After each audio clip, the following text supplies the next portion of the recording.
கண்கண்ட கடவுளாய் நமக்கெல்லாம் அருளாசி தருகின்ற ஸ்ரீ சந்திரசேகரேந்திர சரஸ்வதி சுவாமிகளின் நூற்றாண்டு இது. ஹரிஹர சங்கம புனிதரான ஸ்ரீ மகா சுவாமிகளின் நூற்றாண்டு விழாவிலே வருவான் மணிகண்டனை ஸ்ரீ காஞ்சி பெரியவரின் திருப்பாத கமலங்களில் சமர்ப்பித்து தமிழக மக்களுக்கு வழங்குவதிலே பெருமிதம் அடைகிறோம்.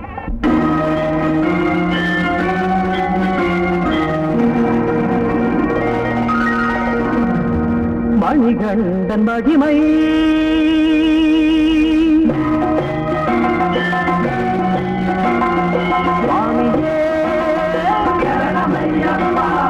கன்னி மூல கணபதி பகவானே சத்குருநாதனே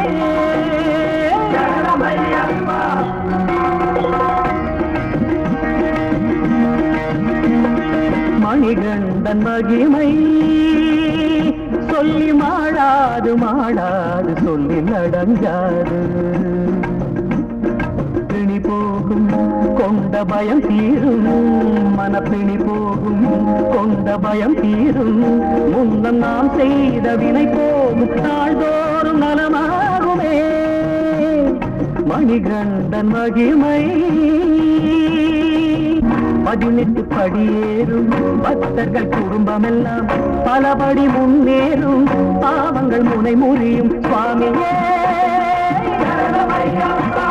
சுவாமியே. இருமுடி சுமந்து வரும் எளியவர் தமக்கெல்லாம் தலைமுடி நரைத்தாலும் தைரியம் துணை நிற்கும். வெம்புலி மேலமர்ந்த அம்புலி அவன் என்று நம்பிடும் அடியார்க்கு நல்லொளி வழிகாட்டும். முழங்கால் கை அணைத்து மலை மேல் இருப்பவனை தொடுங்கால் மனதில் உள்ள அழுக்குகள் அகன்றுவிடும். மணிகண்ட மகிமை சொல்லி மாடாது மாடாது சொல்லி நடங்காது. மணிகண்டன் மகிமை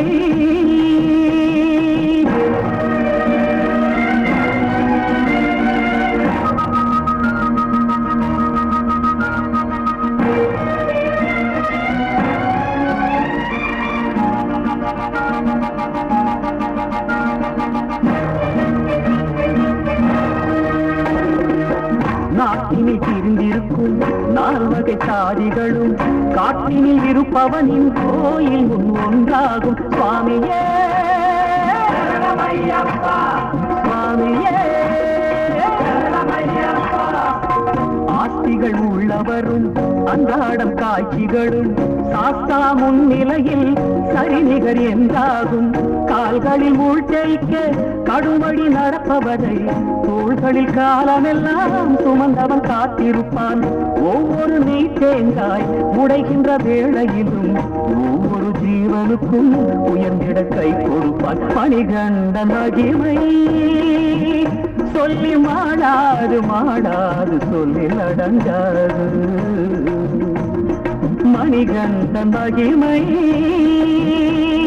சுவாமி சரணம் ஐயப்ப சரணம் சுவாமி சரணம் ஐயப்ப சரணம்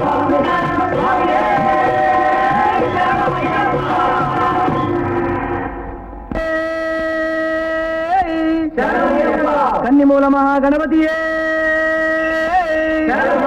ஹரிஹர சுதனே சபரிகிரி வாசனே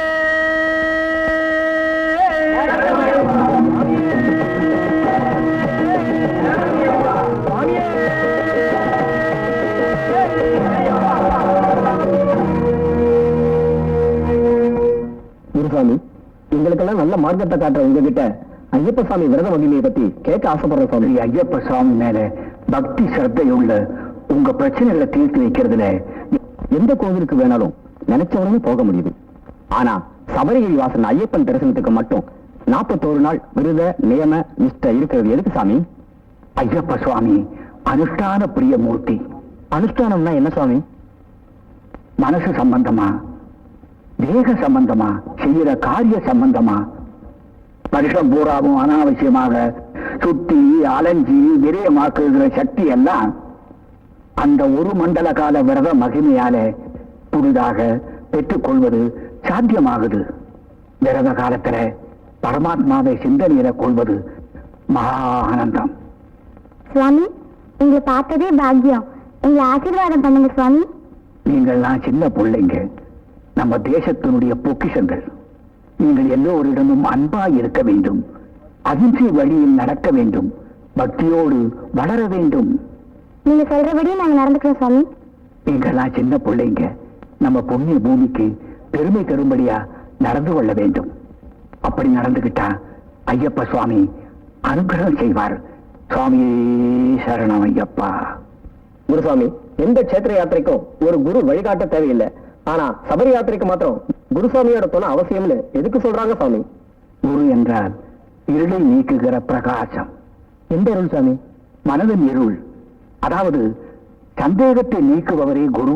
பல தடவை சபரிமலைக்கு போய் வந்த அனுபவத்தினால பூஜையை எப்படி செய்ய வேண்டும் என்று அவரால் தான் சொல்ல முடியும்.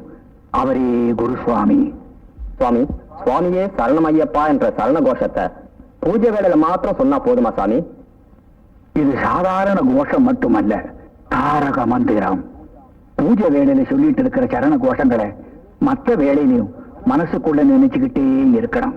சுவாமியே ஐயப்போ, சுவாமியே ஐயப்போ, ஐயப்போ சுவாமியே ஐயப்போ, சுவாமியே சுவாமி சரணம் ஐயப்ப சரணம், சுவாமி சரணம் ஐயப்ப சரணம், ஐயப்ப சரணம் சுவாமி சரணம், ஐயப்ப சரணம் சுவாமி சரணம்.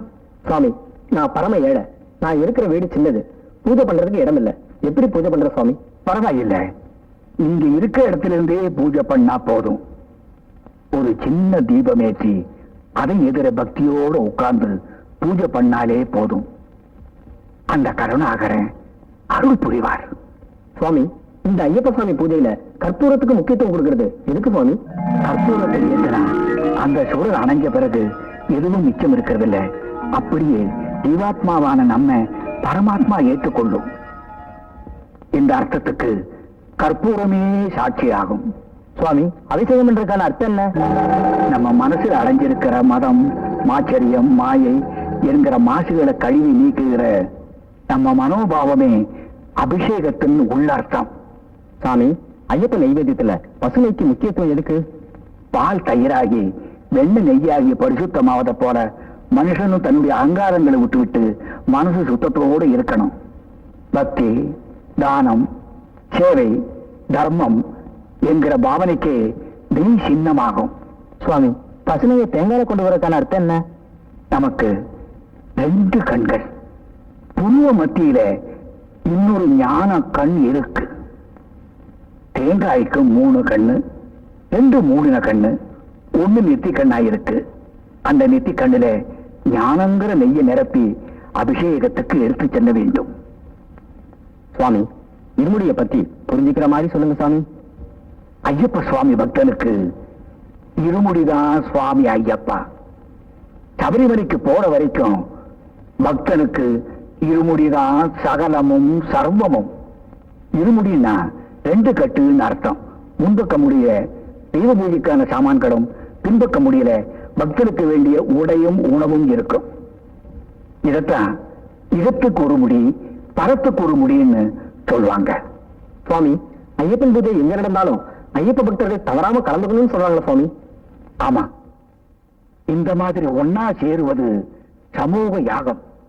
ஐயப்ப பக்திக்கு ஆதாரமே இந்த பூஜை முறைதான். சாமி, மாலை போடுற சாமிங்கெல்லாம் காவி துணி எதுக்காக கட்டுறாங்க? பக்தன் தாமரை இடமேல இருக்கிற நீரை போல சம்சார வாழ்க்கையில பட்டும் படாமலும் இருக்க வேண்டும். அலங்காரம் இல்லாத உடை, பாதரட்சை இல்லாத நடை, தரையே படுக்கை என்ற சில கட்டுப்பாடுகளை நாமே கடைபிடிக்கிறோம். இது எல்லாத்தையும் தாண்டி நாம 18 படிகள் ஏறோம் சாமி. அந்த 18 படிகளோட தத்துவம் என்ன சாமி? 18 படிகள் என்பது எண்ணிக்கை பிரகாரம் ஒரு எண்ணேதான். ஆனால் ஆழமான தத்துவப்படி 18 என்பதற்கு பல பொருள்கள் உண்டென்பார்கள்.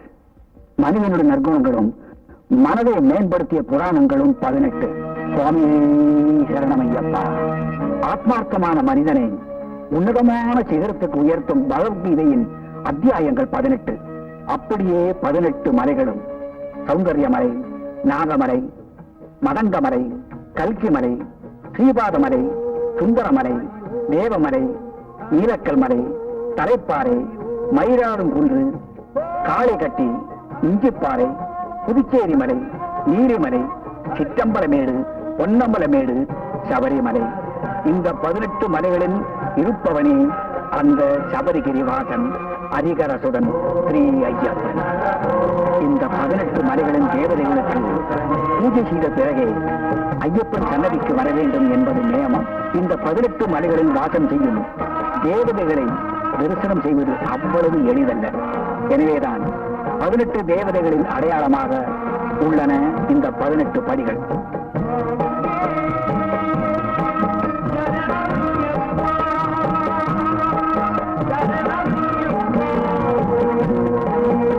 இந்த படிகளை பூஜித்து ஏறுவது ஆத்மார்த்த பக்தியின் மகா சாதனையாகும்.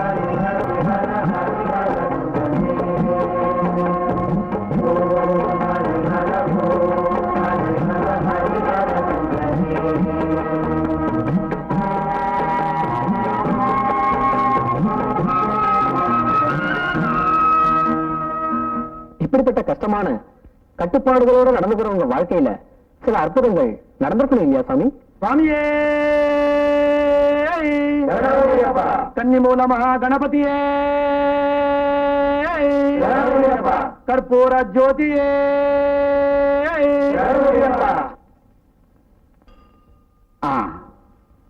ஒரு சம்பவம் எனக்கு ஞாபகத்துக்கு வருது, வாங்க விவரமா சொல்றேன்.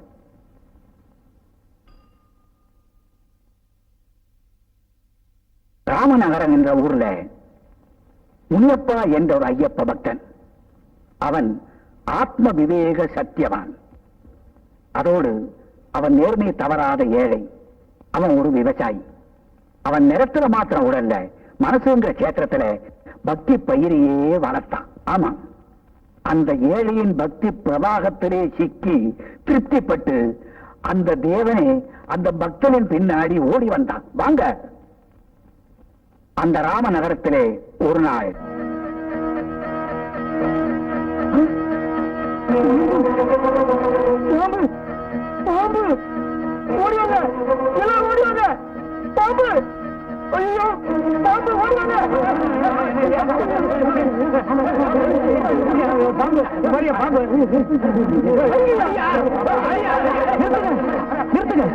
அடிக்காதீங்க, நம்ம அப்படி யாரும் அடிக்காதீங்கப்பா, அடிக்காதீங்க. முனியப்பா ஒண்ணும் பயப்படாதீங்க.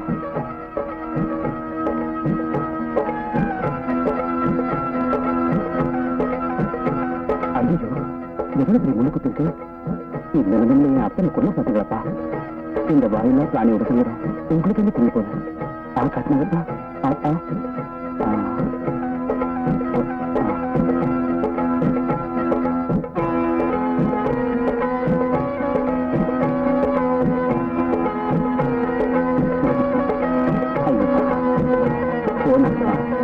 யாரும் நீங்க எதுவும் செய்ய மாட்டாங்க.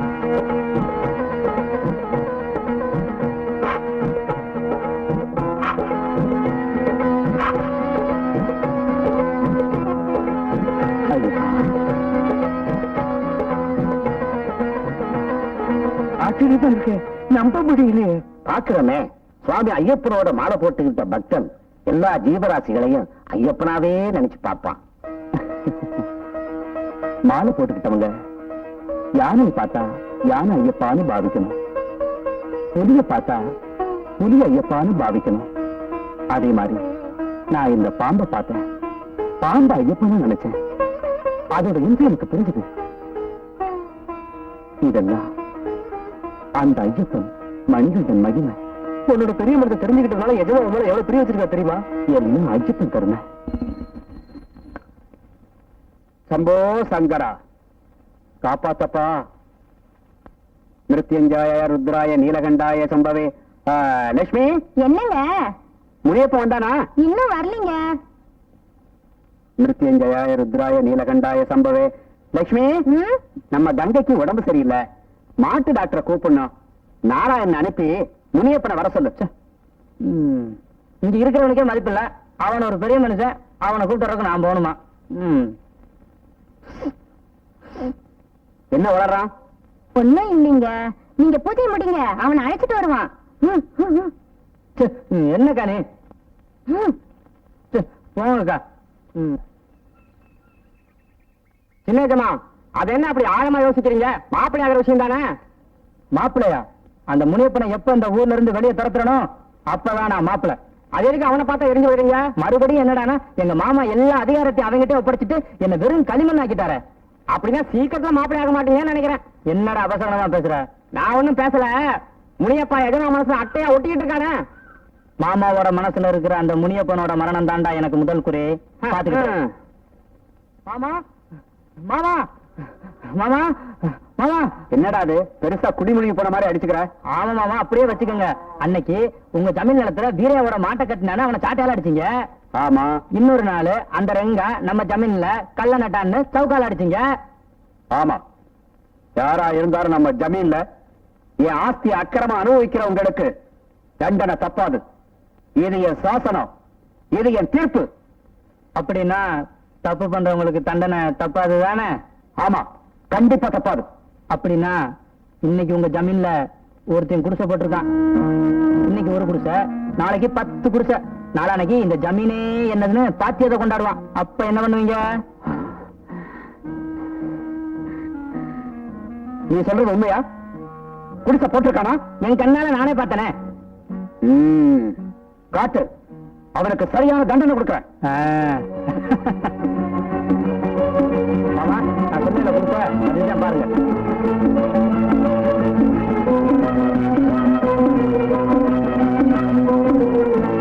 யாரா குடிசையில? யார் உள்ள இருக்கிறது? எதுனா முனியப்பா.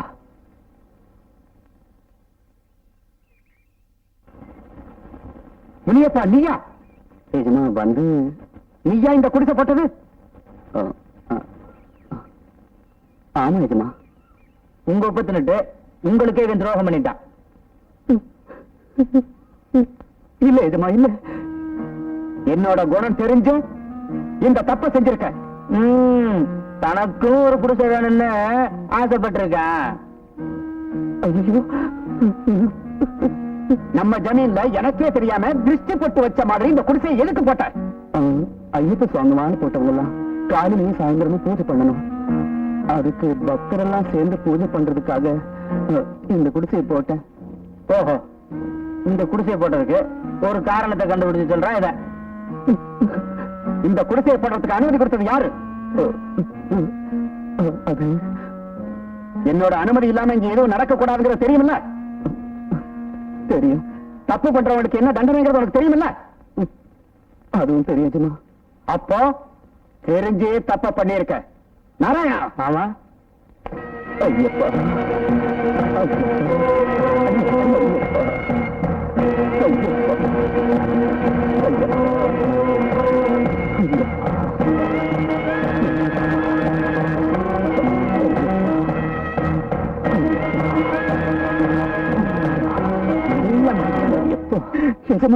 நீங்க அடிக்க வேண்டாம்.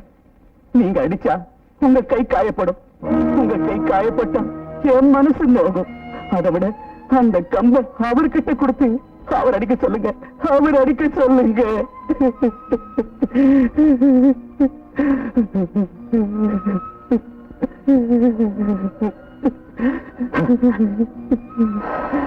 எஜமா,